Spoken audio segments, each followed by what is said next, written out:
Now let's watch our first case study that will talk about humanitarian tech from global climate hero Illac Diaz, founder of the Leader of Light Foundation, which was recently praised by Steven Spielberg.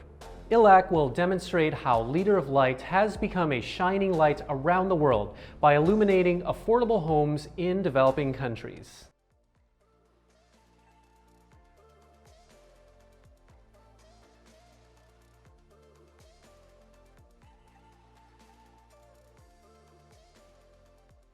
So Leader of Light was born really in one of the darkest times in Philippine history. It was the first country to be hit by a Category 5 typhoon. This was Haiyan. 10,000 people lost their lives, 4 million houses. And one of the things that was asked of us was how can we contribute? The university reached out to its alumni to ask how we can go there and help. And one of the things that I remember is my professor telling me, you know, I have an advice for all of you going there. And so he took out a piece of paper and he put a dot in the middle, like a pencil pen, and he said, "What do you guys see?" And I remember saying, well, obviously it's the dot that's just in the middle. And he says, that's going to be what your learning lesson today, which is do not look at the problems. Everybody focuses on the problem. Look at the white paper. Look for what you can do. Look at for the potential, because everybody just uses that dot as an end to thinking. And so when I went there, I saw that thousands of people had kerosene lamps in bottles with a wick made out of, you know, used cloth. And really, there were children that were getting burned. There was a lot of areas where it needed mobile charging systems. So really, there's this scarcity of carbon-based fuels. And also, you know, like light. So there was a very high number of women that were bringing food from the camp or money from the camp, the aid camp, to their tents that were being robbed. And that's when we realized that light could be really this life-changing factor. But to have light, it was impossible because two of the largest plants were put by the coast. And when the storm surge came in, these are like 20-foot waves, this kind of power plants would be decommissioned for the next year and a half. And so the only alternative was really sustainable energy. But imported, patented, and expensive lights were a long and a hard time and an expensive time coming. They would come from India or China and take another 5 months. But we needed solutions now. They would have to be ordered. They would have to be put in line. They would have to be put in a box, a container, a truck, a ship, and at the same time, you know, get to us. And so 60% of the humanitarian funds would be used. Not only that, we found out that the United Nations uses 60 to 80% of their funds. And so we really wanted a way that we could use the power of the people, the power of them learning how to build, but with local technologies to solve this wide-scale problem of lack of energy. So we got together and figured out that with simple parts, and at the same time we had one of the largest solar cell manufacturers here that wasn't teaching the locals how to make products, and we put that all together to start a Leader of Light. Well, one of the things that really counts is that we don't have this dependency on waiting for products that come abroad, especially those for immediate disasters, that we can do here today and now with maybe a different itineration, which is instead of, you know, raising large amounts of funds for large kind of complex systems, we could use the power of the people to make simple items, but replicated with many hands and at large scale volume. And so a Leader of Light is basically that. I mean, it's a solar light built with you could use a screwdriver, and basically you can put in simple radio parts available in the country, but at the same time also something that is available around the equator. So there are many countries such as ours that experience this kind of frontline devastation, but at the same time, these pieces are already there and solar panels are already available. It's just a matter of teaching people how to scale it. And so this was basically how we started. Vape batteries or lithium-ion batteries, simple circuit boards, but at the same time, the knowledge of teaching the people how to be able to repair it was that breakthrough. So based on this, this is course 101, you can now build basically a mobile charging system with a little bit more complex parts where you can have light, but at the same time you can have a mobile charging system and also built with local parts. So this one, during devastation, they can still communicate. And of course, our street lights that are built with a similar technology, but without the charger. So this kind of things was very important for all of us to realize that these simple things, like a lamp to be able to bring along with you, or a portable lamp, a mobile charging system to stay connected, and a street lamp to keep the streets safe was very important for us. This technology, we found out, would be also appropriate for cities around the Philippines that have basically radio shops and electronic shops to be able to replicate it. So women cooperatives could learn, replicate, and the most important one is scale even without the master foundation such as Liter of Light, that the skills and the technology can pass on to the villages and scale even without the master foundation such as Liter of Light. And that replicability, we believe, is the purest form of charity. Carbon-based fuels are very expensive. They are extracted, but at the same time, they're distributed only by few companies. Now, each kerosene lamp uses and emits 200 kilos of carbon into the atmosphere. So even if it was a small lighting mechanism, if you multiply it by 13 million just in the Philippines alone, you're talking about a serious amount of carbon emissions on the grassroots. By shifting the system to a replicable, scalable, and at the same time, something that can be fixed with a simple screwdriver, you are basically solving an important grassroots problem, which is the knowledge to be able to attain and be able to get light from the sun. So even though it's made out of simple systems, you could see it charge, and at the same time, you could see it, the light use the stored battery. So this kind of simple knowledge is very important to be able to convey to the grassroots that it's not something that can only be done in high-tech factories. But we believe that putting the technology in millions of human hands is as important to attaining the climate change goals as single companies or philanthropists that are donating it. Because it's important to think about sustainability as a long-term problem solution, which is if it breaks, they cannot fix it. And if the skills and the knowledge is not given to the grassroots, there is no way to be able to repair and scale it. We believe by giving the technology with local parts, and at the same time simple parts such as recycled plastic bottle, PVC, bamboo, that this knowledge will be held in the community and later scaled indefinitely.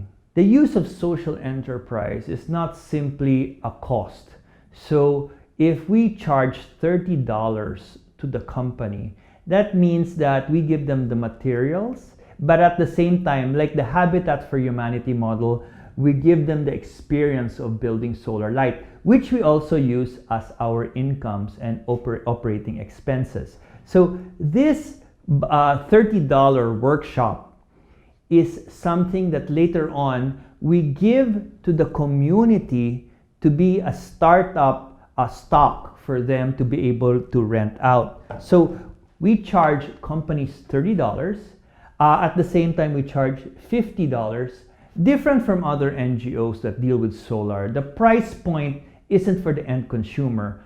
What we do is each workshop that we give to the corporate CSR is basically $30 per workshop kit. We give them the workshop materials and we give them the experience of building it. Similar to the habitat model, which you do not donate a house, but the corporates buy the materials, at the same time Habitat for Humanity and Gawad Kalinga charges for the experience of building it.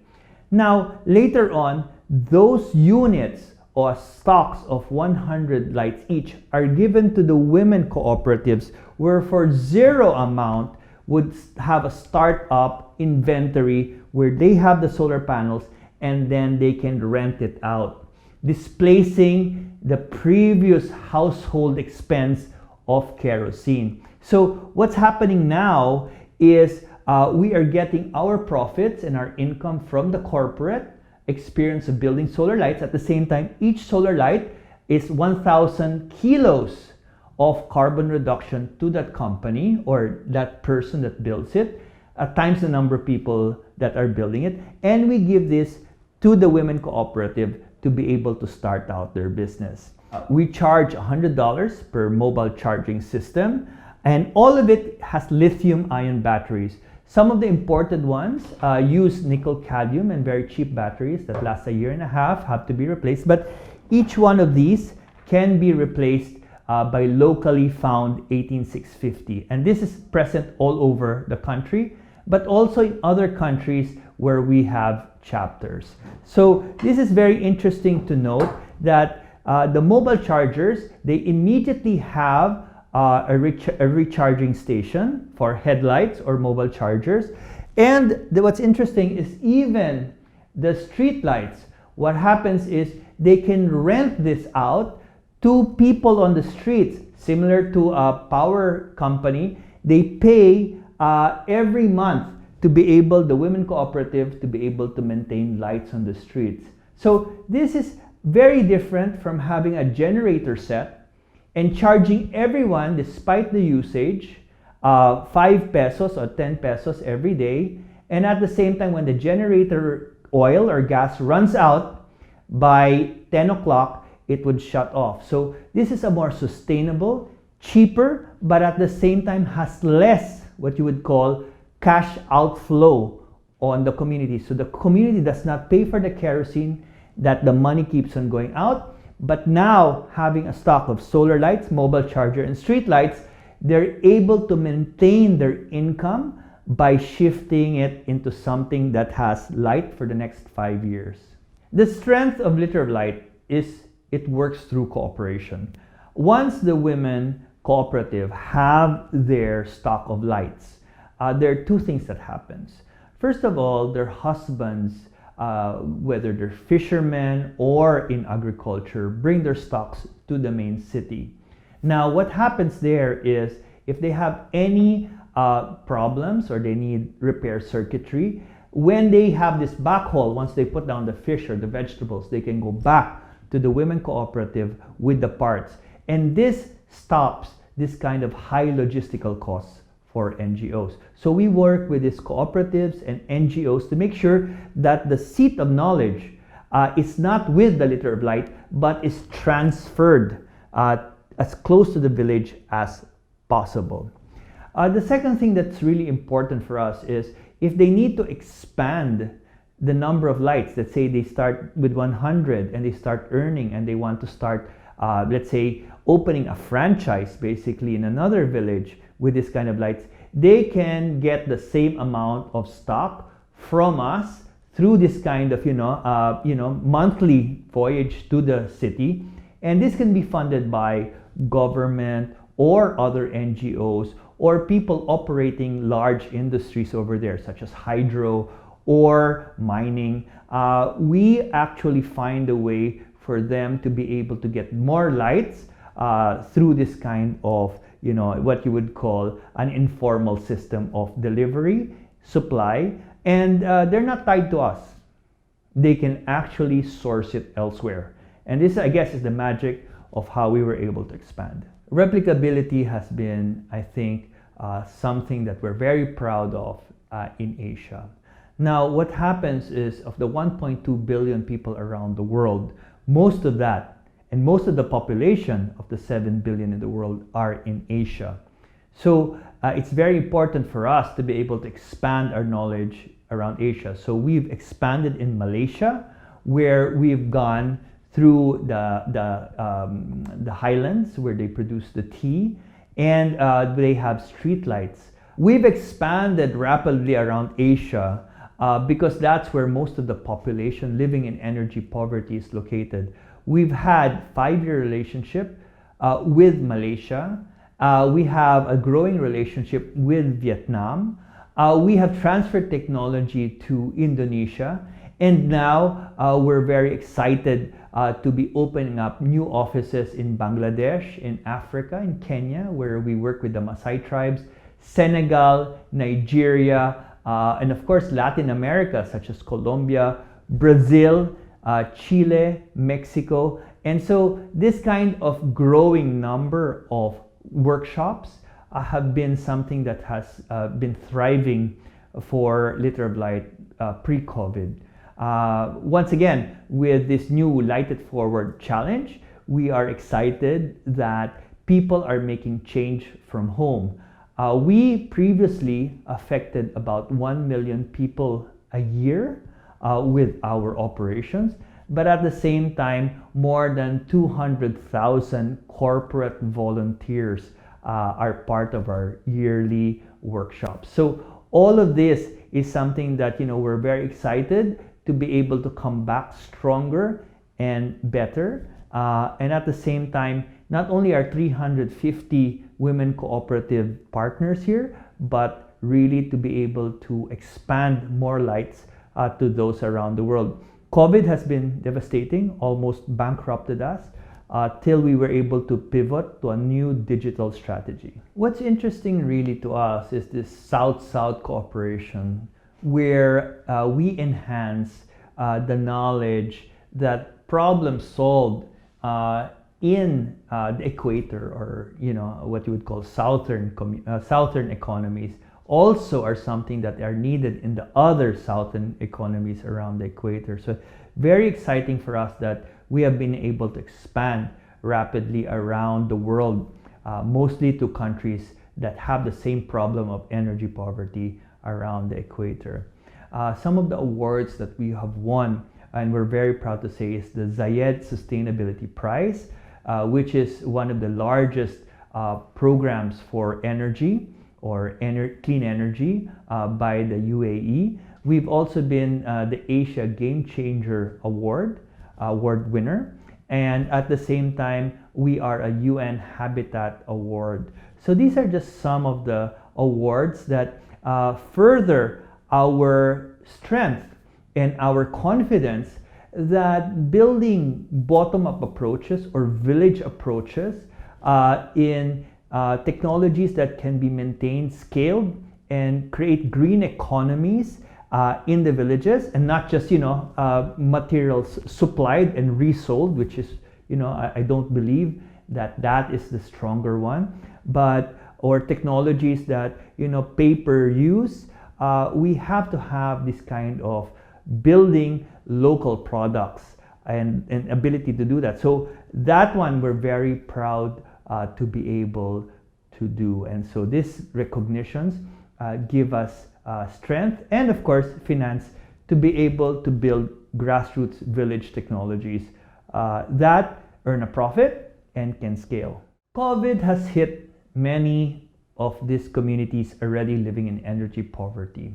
Even worse, without tourism to be able to drive income to afford expensive carbon-based and fossil-based fuels such as kerosene and gasoline to run generators, has caused many of these villages to start having darkness as their big problem. They cannot afford to keep these expensive lights on.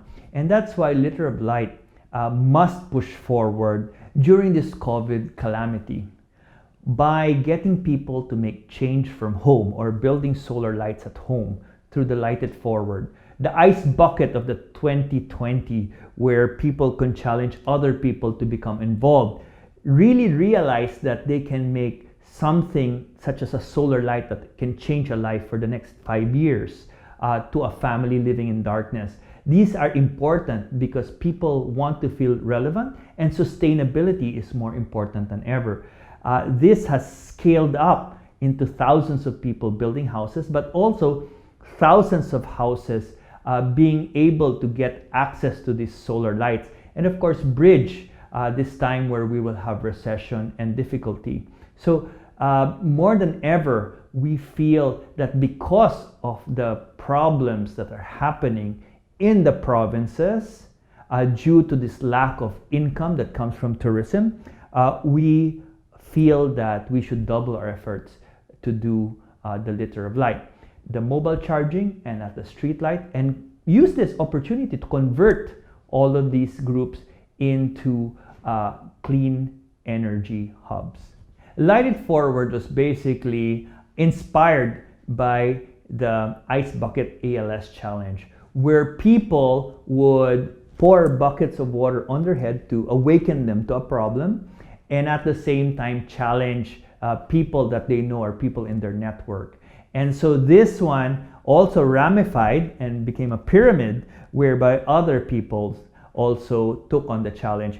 We wanted something that could be translated into action and not just symbolic.